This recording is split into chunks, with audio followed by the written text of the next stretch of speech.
Now we're going to talk about the future. So the next few slides that we're going to talk about are items that are planned.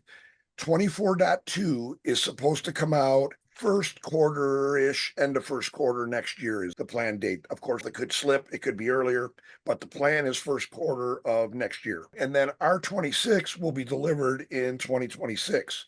So what we're talking about now is code that's going to be delivered from R24 through R26. They deliver as much as they can in the next release, and if they can't deliver it, they put it off to the next one. So I can't say to you in R24.2, these will be the features. That's undecided at this point. I think they have a really good idea, but they're not broadcasting it.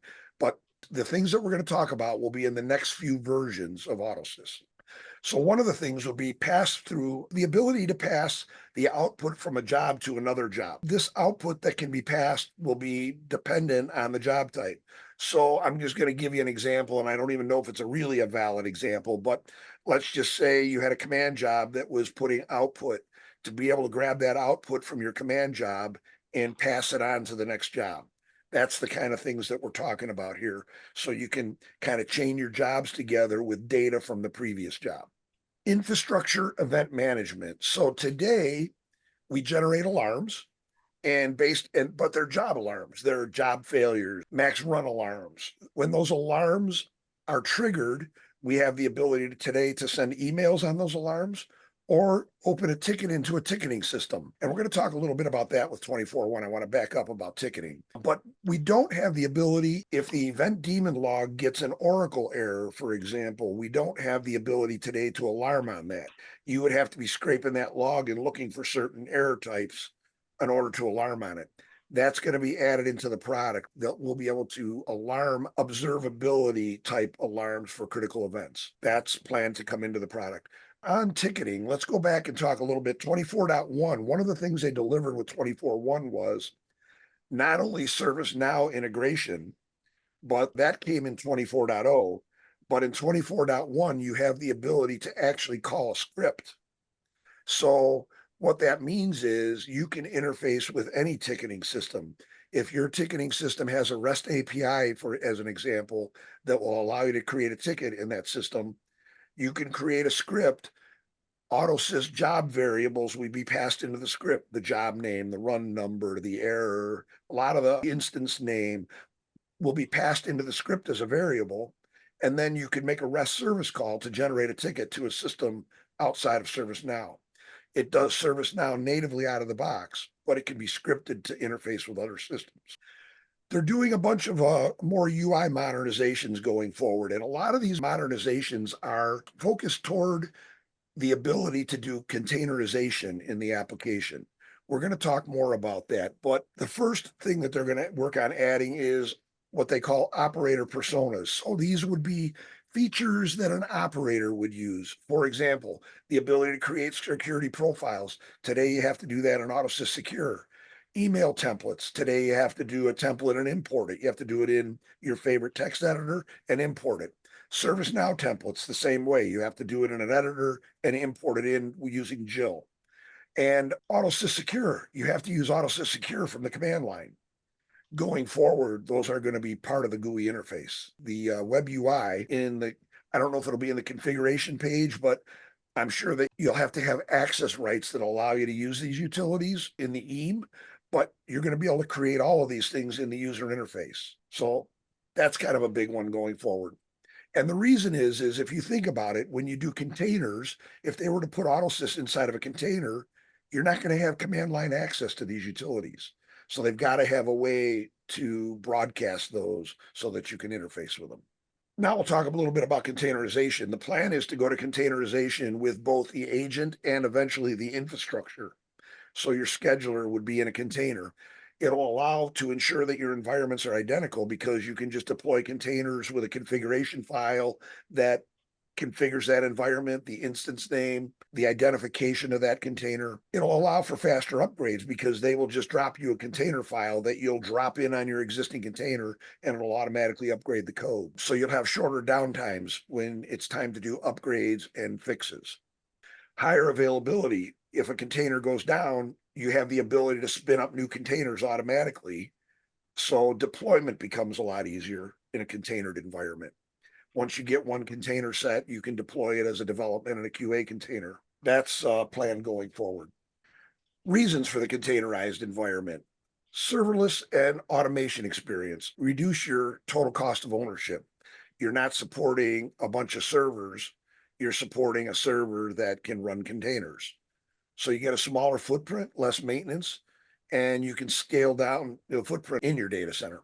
So scalable performance. If your environment starts to load up, another container can automatically be spun up or spun down as load decreases. So during your busy seasons, when you may run a lot, if you run a lot of year-end jobs, maybe you spin up another container for more load. App team ease of use. When you're creating jobs, the location of the agent doesn't become, you're not dependent on the location of the agent. You're just going to point it to an agent and it's going to run wherever it needs to. The container will know what agents have what plugins and what resources available to them. Scalable agents. So you can have a farm of agents that can spin up or down in AWS or one of the cloud services. And you don't have to be worried about machine configuration of an agent. It's now just an agent in the environment. You don't know where it is. You don't care where it is. It has the ability to run your jobs. That's the direction that they're heading. So I think we already talked about the event management stuff, the ability to report on critical alarms, Kubernetes database instance. So it's very possible that instead of using Oracle, Microsoft SQL Server, Sybase, Postgres, you can use a Kubernetes database in your container. Scalable agents. So we kind of already talk about that. You can have a farm of agents out there. So we talked about the new ability in 24.1 to have HTTPS agents talking to your app server. Now we're going to, in the future, they're going to have a TLS client. So when you install a client on a box, it'll talk to the app server through HTTPS and back and vice versa. So they're talking about expanding that. And again, this is all set up for containerization. Additional password vault support. So HashiCorp is one of the vaults that they're talking about adding in the near future. Virtual agent. The scheduler would know with a virtual agent what agent has plugins. So you just schedule your job to run and AutoSys picks the agent for you that has the most capacity and has the plugins that you need to be able to run your job. That supports serverless job execution. You're not supporting a job on a server somewhere, you're running a job in a container somewhere. So job orchestration, they're talking about making variables that can get resolved at runtime, that can be passed to another job. So kind of like a global variable, but a passable date variable. So if you had a file date timestamp that you were looking for and it came in and you needed to pass the date timestamp of that file to another app for processing, you could have date variable dependent information being passed between jobs. Helper variables not only output from jobs, but pass a job name from one job to another. Maybe you have a job that can remediate job failures, but how do you do that? Because you'd have to have one for every job. Unless you had a generic one, then the job name and the run ID got passed into it. You could use that to remediate issues in your environment. There's lots of different ways that you could use these variables. So they're talking about making it more flexible to have the ability to pass information between jobs. AI powered job remediation and help.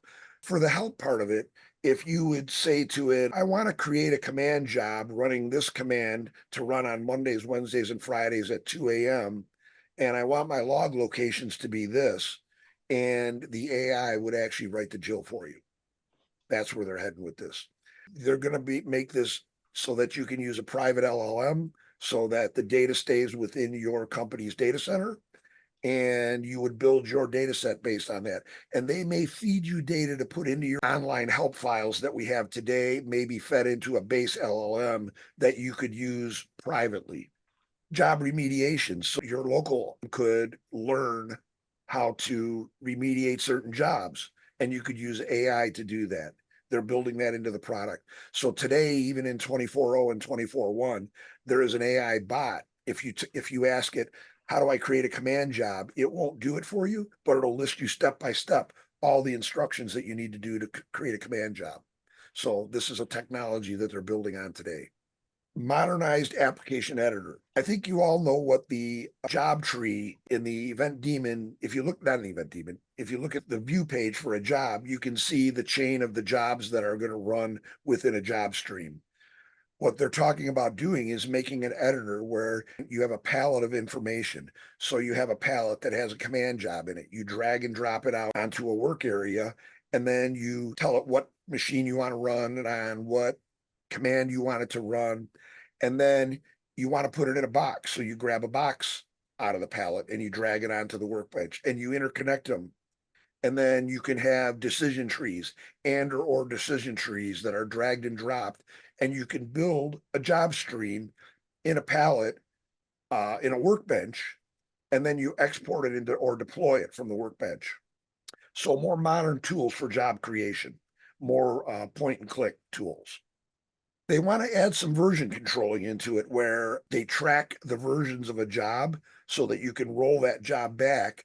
And they want to tie that version control internally into to allow you to enter a change request number into that version so that if in your version control, you can see what change the job was updated in. And if you need to roll it back, you can refer to that change. Job orchestration templating. They want to make it so today, if you had 50 jobs and the machine that they run on is changing and you're not using a virtual machine, you would have to go into all 50 of those jobs and change the machine. They want to make it so that you can do template matching. You can take all jobs that match this naming standard and change the machine from this to this, and it automatically does it on all 50 jobs. So those are some of the things that are coming up to version 26. And then the last slide that I have here, we're just going to look at the bottom of this job, and there's going to be more version control and job orchestration features coming in 26, past 26. And that's all I have. Thank you, Bob. A couple things. A small repeat of the disclaimer that Bob mentioned. Broadcom reserves the right to be able to change what their future roadmap looks like or what they're implementing in this and that. So I wanted to make sure that we let everybody know that's subject to change.